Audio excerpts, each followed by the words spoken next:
2010년부터 2019년까지 10년 동안 프리미어 리그에서 가장 뛰어난 업적을 거둔 감독 탑10을 선정했습니다. 뚜렷한 결과와 일관성을 갖고 팀을 개선시킨 노력 등을 모두 고려했습니다. 12. 클라우디오 라니에리입니다. 라니에리의 레스터 시절은 불명예로 끝났습니다. 플럼 시절도 끔찍했습니다. 그렇지만 하나는 인정해야 하죠. 강등권의 팀을 맡아 프리미어 리그 정상에 올려놓은 지도력입니다. 지금에야 1516 시즌 레스터 우승 주역들이 대단해 보이지만 시즌이 막 시작할 당시 상황은 달랐습니다. 아직 24세였던 은골로 캉테는 일부 리그에서 고작 한 시즌 뛰었을 뿐이었고 리아드 마레즈는 대체 자원 정도로 평가됐습니다. 제이미 바디도 프리미어 리그 34경기에 출전해 5골밖에 못 넣은 상태였습니다. 데니 심슨, 데니 드링크워터, 주장 웨스 모건 사정도 비슷했습니다. 라니에리는 이들을 모아 챔피언으로 만들었습니다. 9위 로이 호지슨입니다. 72세의 노감독에게 어울리는 표현일지 모르겠지만 호지슨에게는 일관성이 있습니다. 강등권의 팀을 맡아 중위권 이상으로 끌어올리는 힘이죠. 2010년대에 그가 맡은 팀은 웨스트 브로미치 앨비언과 크리스탈 팰리스, 좀 더 거슬러 올라가면 2010년 플럼을 이끌고 유로파 결승까지 오른 전적도 있습니다. 2011년 1월 웨스트 브롬에 합류할 당시 팀은 강등권이나 마찬가지인 17위였습니다. 그러나 시즌을 마무리할 때 웨스트 브롬의 순위는 11위였습니다. 다음 시즌에는 10위로 한 계단 더 올라섰습니다. 2017년 역대급으로 출발이 좋지 않았던 크리스탈 팰리스를 맡아서는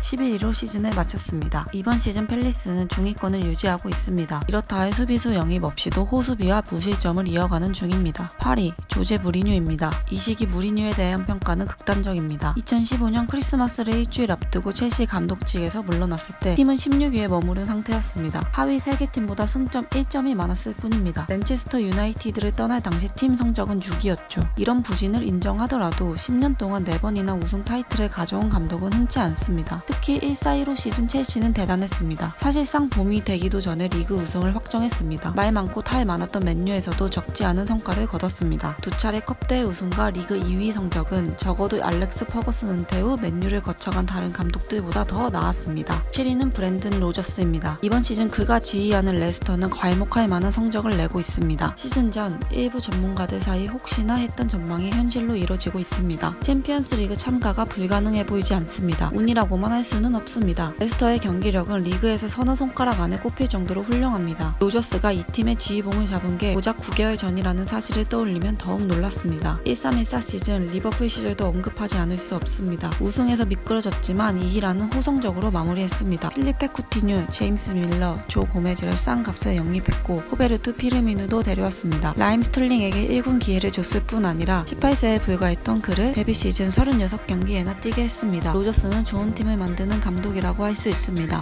6위 라파엘 베니테스. 2012년 11월 임시 감독으로 첼시에 합류한 베니테스는 성공할 가능성이 없어 보였습니다. 챔피언스 리그는 이미 그들의 손을 떠난 상태였고 서포터들은 그를 향한 반감으로 뭉쳤습니다. 우호적이지 않은 환경에서 그는 첼시의 유로파 리그 우승 타이틀을 안겼고 리그도 3위로 마무리했습니다. 뉴캐슬에서도 비슷했습니다. 마이크 애슐리 구단주는 베니테스를 위해 지갑을 여는데 인색했습니다. 궁여지책으로 팀을 꾸렸죠. 그런 팀을 10위권에 들게 한 베니테스의 노력은 여전히 높은 평가를 받고 있습니다.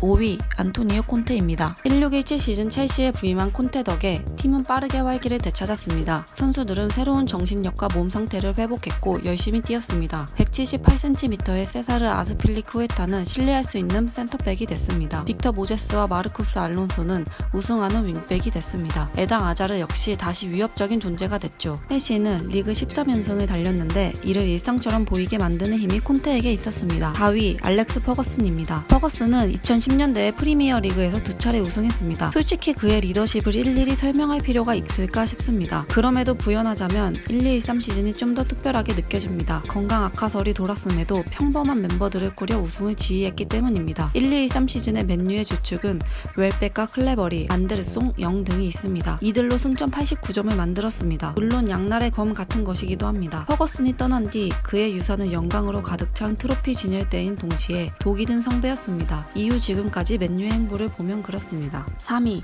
마우리시오 포체티노. 벌써부터 트로피는 이라고 물음표를 다는 소리가 들립니다. 토트넘이 트로피를 들어 올렸다면 정말 훌륭했을 것입니다. 그렇지만 트로피 없이도 포체티노가 5년 반 동안 일궈낸 성과는 재평가받아야 마땅합니다. 토트넘은 포체티노 체제에서 챔피언스 리그 결승과 리그컵 결승에 진출했습니다. 포체티노 재임 기간 동안 동안의 승점만으로 따지면 토트넘은 앞서 24번의 프리미어리그 시즌에서 11번 우승할 만큼 충분한 승점을 벌었습니다. 그가 잉글랜드 대표로 키워낸 선수들이 12명 이상이라는 것도 간과할 수 없는 업적입니다. 2위 위르겐 클롭입니다. 굳이 이렇게 한 명씩 나열하지 않아도 됐다면 클롭을 공동 1위로 두었을 것입니다. 잉글랜드 축구가 목격한 가장 혁신적인 전술가이자 저평가된 감독 중 한 명입니다. 클롭에게서 결점을 찾기란 쉽지 않습니다. 리버풀에서 보낸 4년 동안 팀을 3차례 유럽 대항전 결승에 올렸고 챔피언스 리그 우승 타이틀도 가져왔습니다. 좋은 선수들을 훌륭한 선수들로, 훌륭한 선수들을 슈퍼스타로 만들어내는 능력도 탁월합니다. 동기부여의 달인이자 뛰어난 훈련가인 동시에 전술가이기도 합니다. 이제 남은 건 프리미어 리그 타이틀뿐입니다.